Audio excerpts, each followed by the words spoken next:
All right. Hello, everybody, and welcome back to the Lab Collective. Today, we're diving into a warm-up and mobility routine that's been a game changer for athletes and strength training enthusiasts.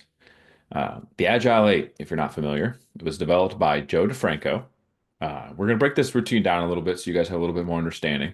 But we're going to go about like why it works and just kind of discuss how you can maybe even incorporate this into your training for better movement, reduce the risk of injury, and then maybe even some improvements to your performance.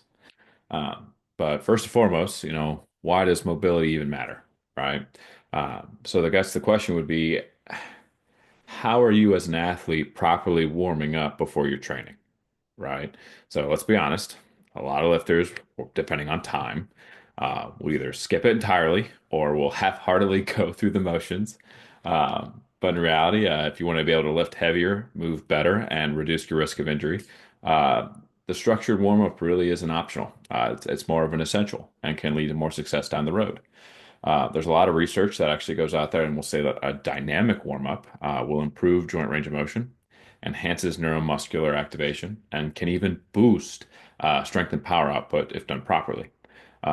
There's actually a study published in the Journal of Strength Conditioning that found that dynamic warm-ups improved sprint speed, agility, lower body power compared to static stretching alone, right? So there's a little bit more to dive into there if you really want to go more into dynamic versus static, but that's not the point of today. Um, but that's where Joe DeFranco's Agile 8 kind of comes into play, right? So it's an efficient science-backed mobility routine. It's designed to target a lot of the problem areas for most people, the hips, the lower back, the hamstrings. And from my experience, it's taken me less than 10 minutes. So I mean, it's pretty nice as a warm-up. You can get moving. You can actually kind of shake the cobwebs off after a long day in the clinic. So it's been pretty nice. But let's break it down, right? So we're going to kind of break this down step by step with the Agile 8. So we'll kind of start off with number one, which is foam rolling your IT band, right? So a little goofy, but start below the hip and roll up and down to your outer mid thigh 10 to 15 times, focusing on any tight spots. Then perform 10 to 15 rolls starting at your outer mid thigh and rolling all the way down to the outside of the knee.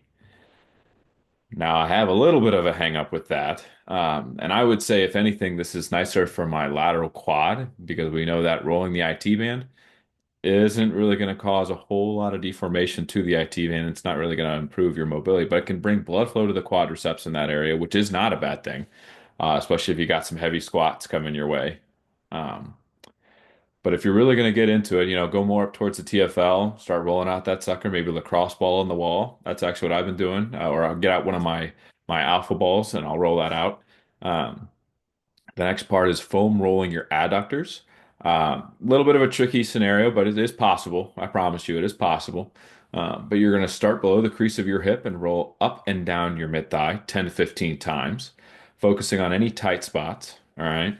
Then you're going to perform 10 to 15 rolls starting at your inner mid thigh and rolling down to the inside of the knee. All right. Focusing on any tight areas, give a little bit of love to those spots. Um, Last but not least, you're going to do a little glute piriformis myofascial release with a tennis ball.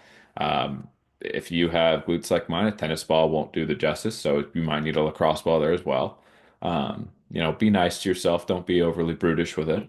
But you're basically going to sit on the left butt cheek with the ball there, and you're going to basically just like a little bit of a tilt. You're going to cross your left leg, and you're going to roll that spot for about 30 seconds. Uh, Not a fun sensation, I won't lie to you. But then you're going to switch cheeks, and then you're going to repeat.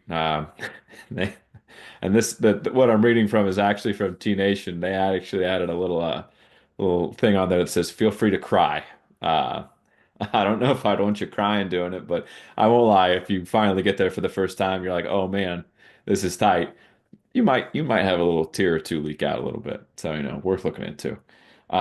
So then there's finally number four, rollovers into a V-sit. You're going to perform 10 repetitions of that.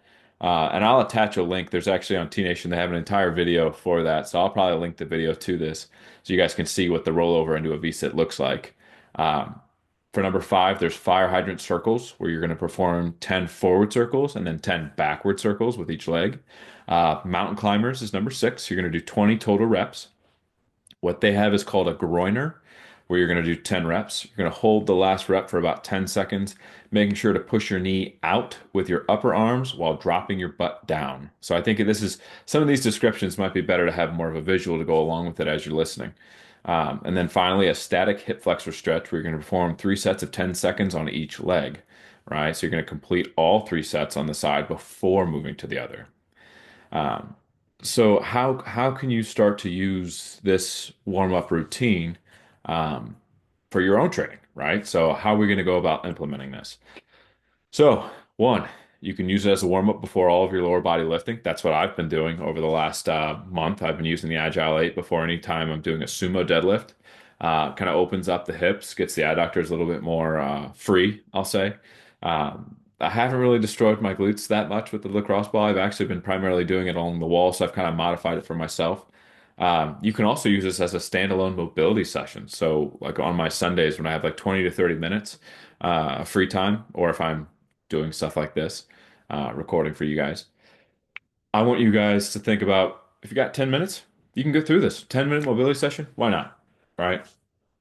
You can also combine it with some of your physical therapy routines potentially, depending on where you're at in your rehab process. This could also be something to maybe gauge and kind of see, because if you look at it, some of it almost is likened to like a ballistic style of stretching, or at least when I think of the rollover V sit, that's what I kind of see it as, um, which has been, seen as a negative in the past, but could maybe be making its way forward. Maybe ballistic stretching isn't as bad as we thought.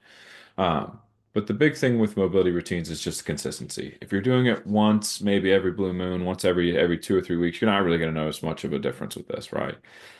So consistency will be key. Performing it at least 4 to 5 times. I like doing it before a lot of my lower body stuff, so that's just what I like to do. But last but not least, mobility is a huge part in getting into those compromising positions that we know we're going to be getting into as an athlete, right? So how well do you control that? So it's basically not just about like injury reduction or like the risk for reduction, but also just enhancing longevity of training, right? So the Agile 8, it's quick, it's effective. It does have some basis in science. Um, Try it for a few weeks, track your progress, see what movements even feel better, like your squat in particular, or the deadlift. But that's all I have for you guys today. All right. So if you're interested, be sure to take a look at the link that I put up here at the very end of this. And I hope you found some of this valuable. I'm going to start doing some small little videos like this, maybe 10 to 15 minutes. Nothing too long, but just so you guys can have a little informative snack for the day. All right. Feel free to reach out on the Lab Collective or at my own personal Instagram or any of the guys' Instagrams. But stay tuned for more content on training, recovery, and some movement science. All right. We'll see you guys next time.